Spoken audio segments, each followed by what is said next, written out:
Bonjour, salut ô dame irrépréhensible blanche colombe. Chapitre 53. L'invitation d'Érette. Le visage du guide Lapon se figea. Pas de doute, Érette comprenait. Faut-il que je répète demanda Isco. Érette l'Urfo baissa les yeux, déjà vaincu. Pourquoi as-tu si peur?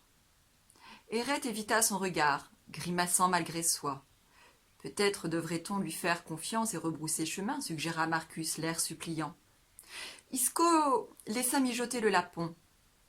C'était maintenant ou jamais. Autour d'eux, seuls les enfants jouaient avec des bois de renne. Le pasteur Gotus ronflait sous les peaux. Le représentant du commissaire, peu rassuré de se retrouver en terre hostile, ne quittait presque plus son traîneau depuis des jours. Les épaisses nuées grisâtres glissaient rapidement sur le relief.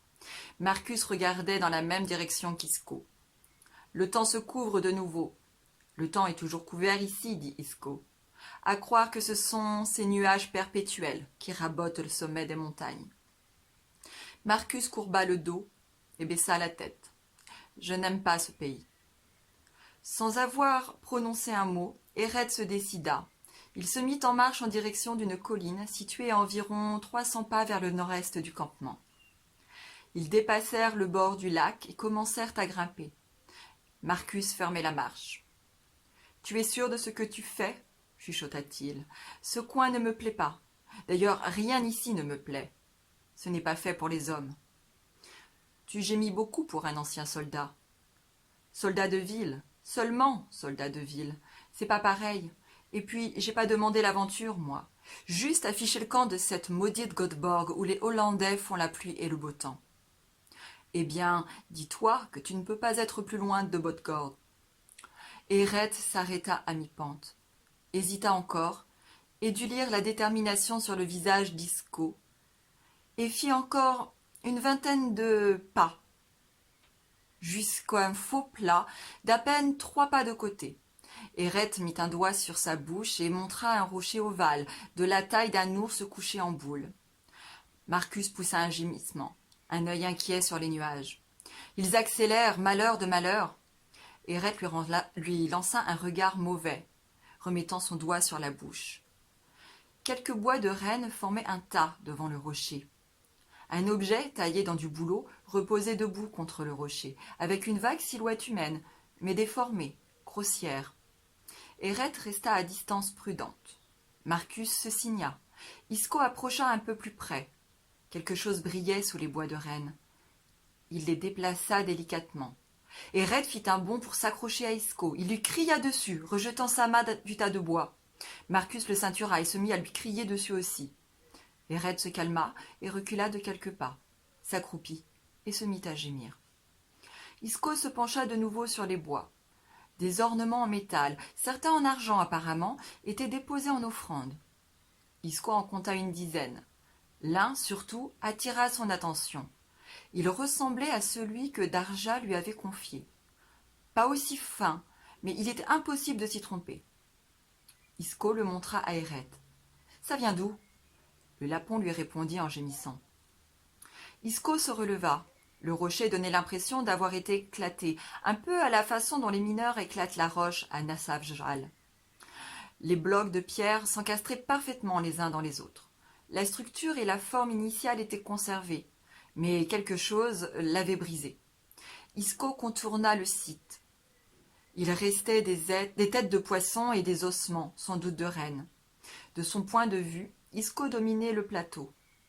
Il apercevait les tentes en contrebas, un lac vers l'ouest, là où les montagnes s'élevaient de nouveau pour basculer vers la Norvège. « Qui vient ici » Érette fit non du doigt. « Pas lui. »« Noédi » Pas de réponse, ce qui voulait sûrement dire oui. Un bout de peau de renne paraissait être déposé depuis très récemment. Isco l'indiqua du doigt. « Pour les femelles, pour les fans. » Isco comprenait. C'était la période où les femelles mettaient bas. Quelques-uns avaient fait une offrande pour que tout se passe bien. Un chaman ou peut-être simplement un berger. Sauf si ces endroits n'étaient réservés qu'aux chamans. « Comment connais-tu cet endroit, si tu n'es pas Noédi » Érette roula de gros yeux. Il mimait le Noaïdi, peut-être. Isco croyait comprendre que le lapon avait peut-être vu le chaman venir jusqu'ici. De loin, comme Isco avait aperçu David se promener devant un rocher. Eret se démenait à grand renfort de gestes et de ces quelques mots de suédois pour expliquer que le campement devait rester loin du site. Et pas de femme, pas de femme, pas de femme, comprit Isco, sinon le Noaïdi ne pouvait faire fonctionner le site. Quoi, Noaïdi? Ça veut dire quoi? Ce sont leurs chamans ou un peu comme des sorciers. Oh malheur! Marcus regarda autour de lui, plus inquiet que jamais. Partons, par pitié, ils vont nous briser comme cette pierre. Et lui, là, c'en est un sorcier? Pourquoi est-il ici, sinon? Lui, il ne nous dira rien. J'en ai bien peur. Mais je connais un homme qui pourrait nous aider, un chaman. À leur retour au campement, le pasteur Gotus dormait déjà tandis que le représentant du commissaire, enfoui sous ses couvertures, sursautait au moindre bruit. Dans une des tentes voisines, les discussions se poursuivaient, agitées. Au bout d'un moment, Eret se présenta à l'entrée de leur tente. Il avait l'air buté. Il fit signe à Isco de le suivre. Après un moment d'hésitation, ce dernier se leva. « Tu veux que je vienne ?» demanda Marcus. Il avait l'air inquiet. Il avait peur pour la sécurité d'Isco, mais craignait aussi sans doute de rester seul avec tous ses lapons. Isco lui dit de venir, mais Eret l'arrêta d'un geste. Isco fixa Marcus d'un regard qui se voulait rassurant. « Tout ira bien, je suis à côté. » Lorsqu'ils furent dans la tente d'Eret, celui-ci indiqua à Isco où s'asseoir. Il l'installa à gauche du foyer, dans la partie familiale, ce qui étonna Isco. Une jeune femme se tenait aussi de ce côté-là. Elle observait Isco avec un regard incertain. De l'autre côté, Eret prit place à côté de deux autres femmes. Deux des enfants aperçus dans la journée s'y trouvaient aussi, enfouis sous les pots. Les femmes discutèrent en regardant Isco, et Eret se mêla à la discussion tandis que la jeune fille, à côté de lui, patientait, comme Isco. Elle n'était vêtue que d'une tunique de drap bleu, serrée à la taille par une de ses ceintures ornées de bijoux. Elle ressemblait à celle de Darja, avec des ornements moins nombreux et d'un type différent. Elle portait également en plastron un large collier de motifs en argent, ce qui étonna Isco, car ce n'était guère une tenue pour aller se coucher, ou même pour une journée normale. Les lapons ne sortaient leurs bijoux que lors de célébrations ou d'un événement particulier.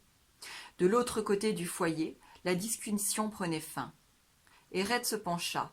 Il montra du doigt Isco, et pointa ensuite la jeune fille de la même façon, en insistant, puis en joignant les deux mains. Le message était clair. Isco devait honorer la jeune laponne. Le commissaire aux affaires laponnes lui avait rapporté ce genre de pratique, mais Isco n'y avait jamais été exposé. De l'autre côté du foyer, les femmes se déshabillaient pour la nuit, se couchant nues dans les peaux de reine.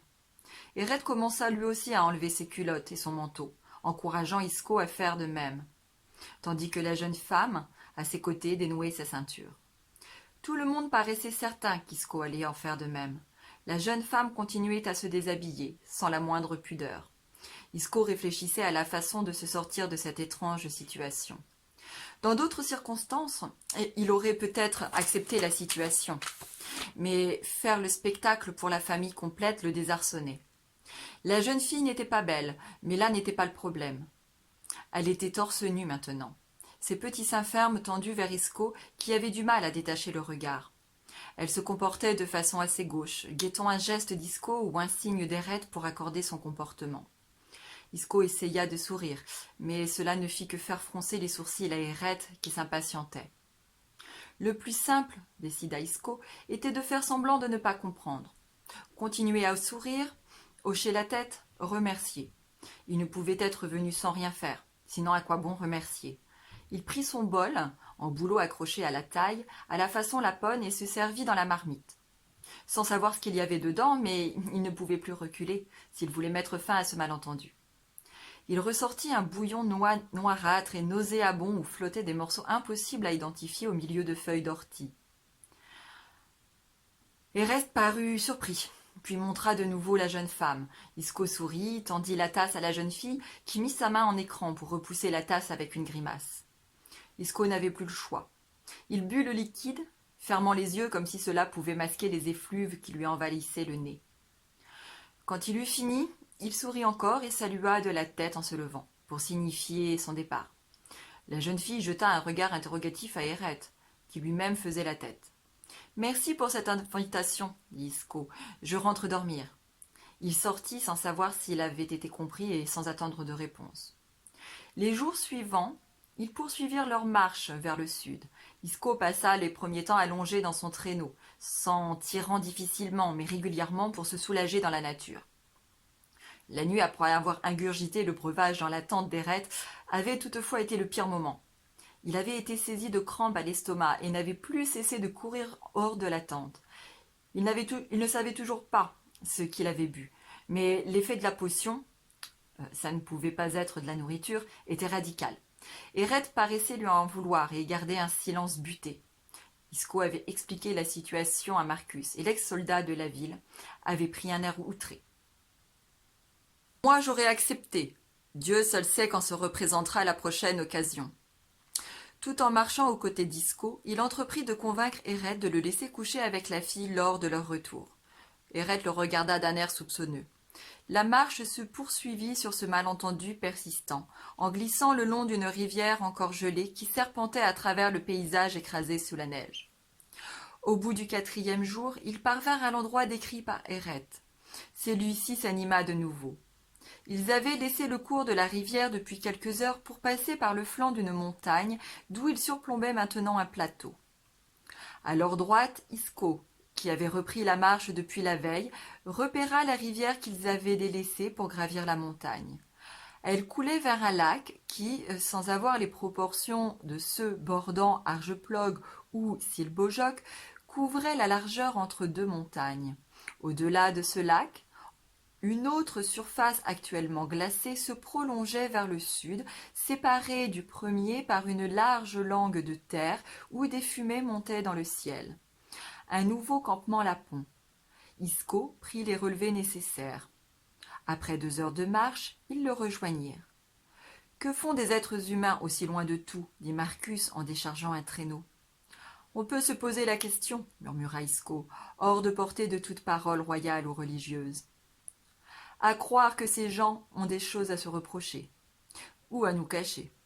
Laurentius Gothus devait être le premier pasteur à fouler la mousse de ces montagnes, et ça ne lui disait rien qui vaille.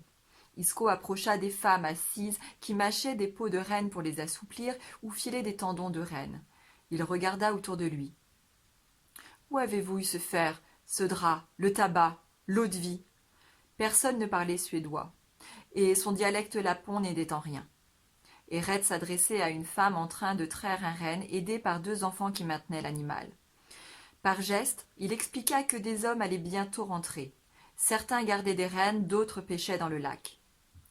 Quelques heures plus tard, la tente que le cartographe partageait avec son équipage s'ouvrit sur Davet Seva.